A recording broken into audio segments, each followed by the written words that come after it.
having a strong body, men's physical health, and how that relates to mental health. A strong body leads to a strong mind, and vice versa. A strong mind, strong body, and why men have to move in order to heal.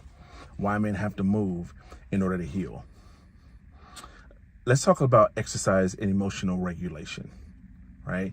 Exercise releases certain toxins and releases certain chemicals in the body that help with our brain, that help kind of open up things. We already know this from a physical perspective. We know that proper daily normal exercise is really good for regulating the emotions, regulating how we feel in a lot of ways, right? And so physical activity, it improves our mood, it reduces our anxiety.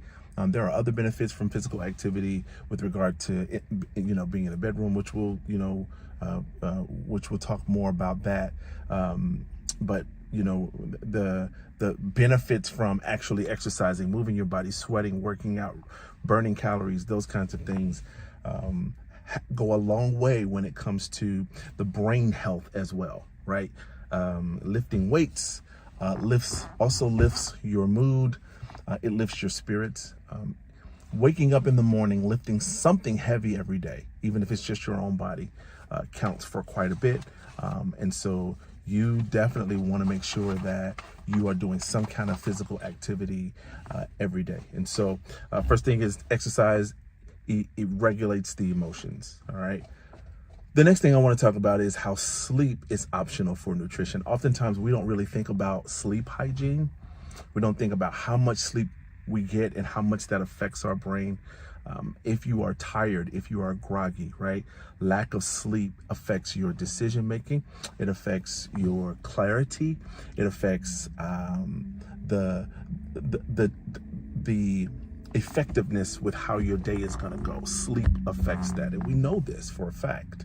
We know the difference between when we've gotten an opportunity to get some REM sleep and we wake up, and we know the difference between when we have not had an opportunity to get some of that deep, resting, relaxing sleep.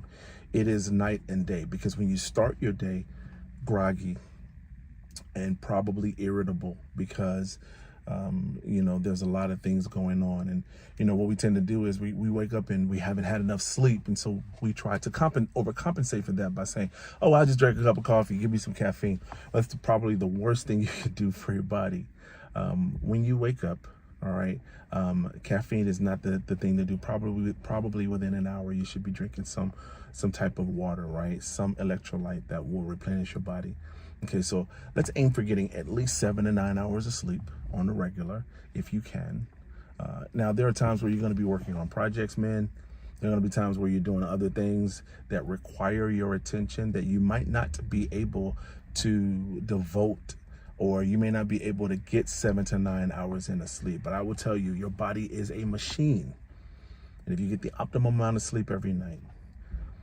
Now, 7 to 9 might be a little bit generous. Some say 5 to 6. It really depends on the person. It depends on who you are, and it depends on your day and how it's structured and the types of things that you do throughout the day.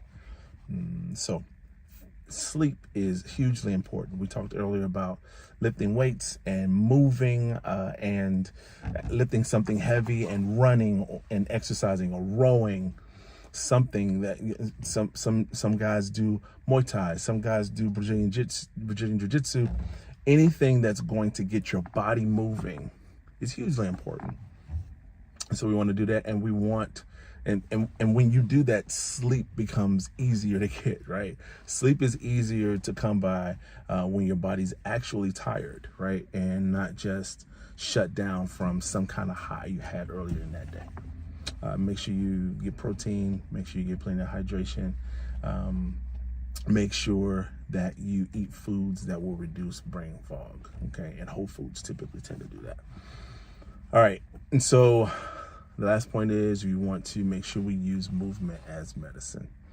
Oftentimes we seek, particularly as men, when we actually do go to the doctor, we go to the doctor and we tend to over-medicate. And the reason why we over-medicate is because we've been going so long with the thing not being healed or whole, that when we go to the doctor, we're like, okay, well, this thing must be strong enough to actually make me better, or this thing must be strong enough to make me well.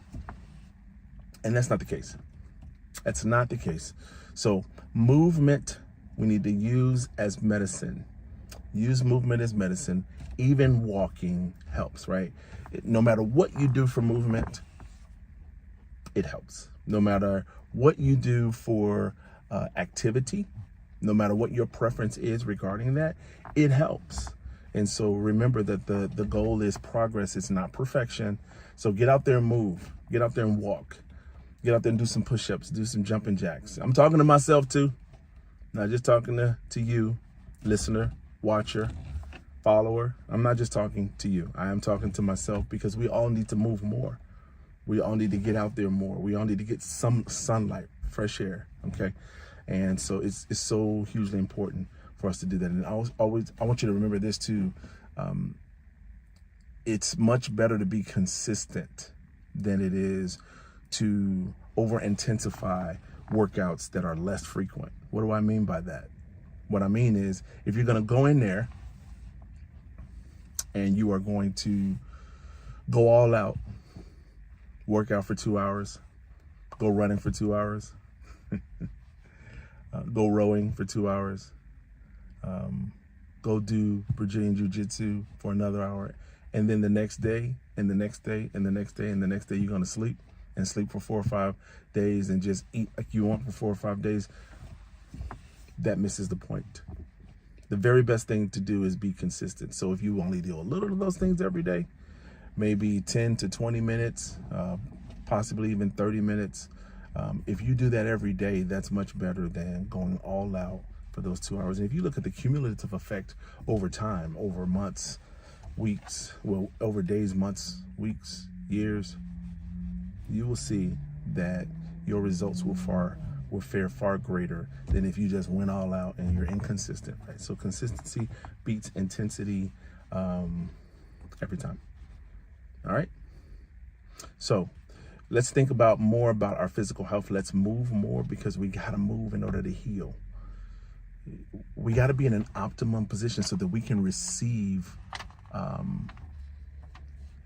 everything that's there for us, right? You can't perceive, you can't redefine yourself, you can't reinvent yourself if you don't move, if you are not in a physical position to actually understand what's happening, understand what's going on. So, all right, man, I know we can do it. And you who is watching me, who is sitting there saying, I'll never be able to do this, I don't know what he's talking about, I'm going to go out and have a beer, I understand where you're coming from.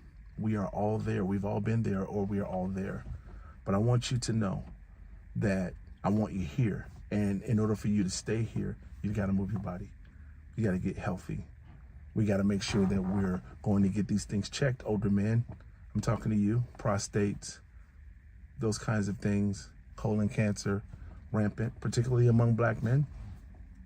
But among all men, we need to make sure we get things checked, right? And mental health is a malady and a concern that affects every man. It's regardless of race, ethnicity, culture, creed, or status. So let's get healthy, men. Let's make sure that we are doing that for ourselves and for our families. And remember, live royally and live well. Thanks for watching, and I'll see you on the next one.